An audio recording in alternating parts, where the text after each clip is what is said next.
Halo, assalamualaikum warahmatullahi wabarakatuh. Selamat datang kembali di channel YouTube saya. Di video kali ini kita akan membahas materi mengenai membangun tim yang dinamis. Video ini dibuat untuk memenuhi tugas budaya organisasi dengan dosen pengampu Ibu Nopian Ekawati SEMM. Baik, langsung kita masuk saja ke pembahasannya. Tim kerja yang dinamis.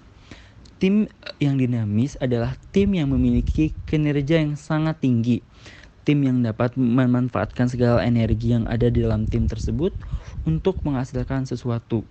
Jadi secara simpelnya tim yang dinamis adalah tim yang memang mengarahkan seluruh kemampuannya untuk menghasilkan sebuah sesuatu dan juga untuk mencapai tujuan perusahaan.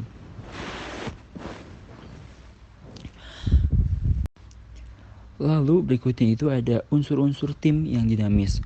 Unsur-unsur yang tim dinamis diantaranya itu adalah yang pertama, menyatakan secara jelas visi dan misi serta tujuan perusahaan. Lalu yang kedua ada beroperasi secara kreatif. Yang ketiga, memfokuskan pada hasil. Yang keempat, memperjelas peran dan tanggung jawab. Yang kelima, diorganisasikan dengan baik. Yang keenam, dibangun di atas kekuatan individu. Yang ketujuh, saling mendukung kepemimpinan anggota yang lain. Yang kedelapan, mengembangkan iklim tim. Yang kesembilan, menyelesaikan ketidaksepakatan. Yang ke-10, berkomunikasi secara terbuka. Yang ke-11, membuat keputusan secara objektif. Dan yang ke-12, mengevaluasi efektivitas sendiri. Unsur-unsur berikutlah yang bisa dibilang mendukung sebuah tim agar bisa menjadi tim yang dinamis dan juga tim yang solid. Dan unsur-unsur ini juga bisa dikatakan sebagai pendukung juga agar tim itu bisa lebih dinamis. Lalu pembahasan selanjutnya itu ada merupakan tahapan untuk mengembangkan tim dinamis secara khusus. Tahapan yang pertama itu adalah menetapkan arah atau drive.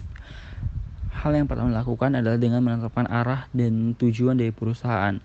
Arahnya itu akan seperti apa, lalu tujuan dari perusahaan itu akan seperti apa pada akhirnya, sehingga kita mempunyai hal yang untuk dicapai dan juga mempunyai arahan yang akan kita ambil itu seperti apa. Lalu yang kedua itu bergerak atau strike. Setelah kita menetapkan arahan atau tujuan yang akan kita capai, selanjutnya adalah kita bergerak melakukan hal-hal untuk bisa mencapai arahan dan juga untuk bisa mencapai arah dan tujuan yang telah ditetapkan tadi. Karena apabila kita tidak bergerak, maka arah dan tujuan tadi akanlah tetap menjadi arah dan tujuan semata. Lalu yang ketiga itu adalah mempercepat gerakan. Jadi gerakan yang sudah ada kita lebih maksimalkan lagi kinerjanya dan lebih dipercepat lagi. Dan yang terakhir, sampailah kita ke titik yang sudah kita tetapkan tadi, yaitu di arahan dan tujuan tadi. Pembahasan selanjutnya yaitu studi kasus. Kinerja PT Unilever Tbk guna memenuhi kebutuhan konsumen. Teamwork bisa diartikan sebagai kerja tim atau kerjasama. Teamwork atau kerjasama tim merupakan bentuk kerja kelompok dengan keterampilan yang saling melengkapi serta berkomitmen untuk mencapai misi yang sudah disepakati sebelumnya untuk mencapai tujuan bersama secara efektif dan efisien. Unilever adalah 43 brand utama dan 1000 SKU dipasarkan melalui jaringan yang melibatkan sekitar 500 distributor Unilever atau PT Unilever Indonesia sendiri itu merupakan perusahaan multinasional yang memproduksi produk-produk kebutuhan konsumen. Unilever unggul dengan brand-brand andalannya dalam rangkaian mencangkup brand-brand ternama yang disukai di dunia seperti Pepsodent, Look, Lip Boy, Dove, Sunsilk, Clear, Rexona, Vaseline, Rinso, Molto, Sunlight, Walls, Blue Band, Royco, Bango, dan lain sebagainya. Bagi Unilever, sumber daya manusia adalah pusat dari seluruh aktivitas perseroan.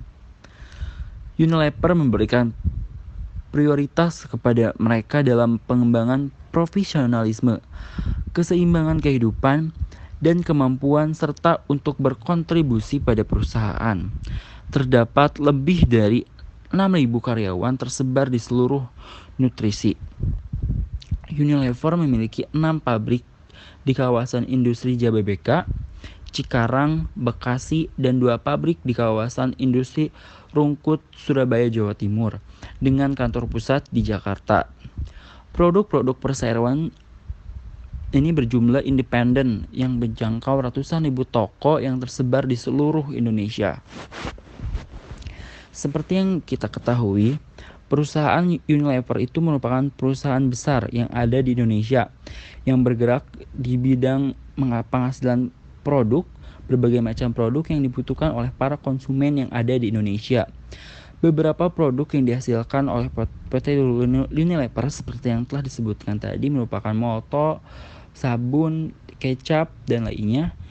Dan juga di dalam partisipasinya di era perdagangan bebas perlu juga ada sebuah efisiensi proses produksi untuk menghadapi persaingan perusahaan di tingkat global. Mendorong perusahaan sejenis dan juga berupaya untuk senantiasa melakukan inovasi-inovasi baru pada hasil produksinya. Tetapi dengan munculnya krisis ekonomi yang melanda Indonesia beberapa tahun terakhir, membuat masyarakat semakin selektif dalam memilih produk yang baik dengan harga yang terjangkau di masyarakat.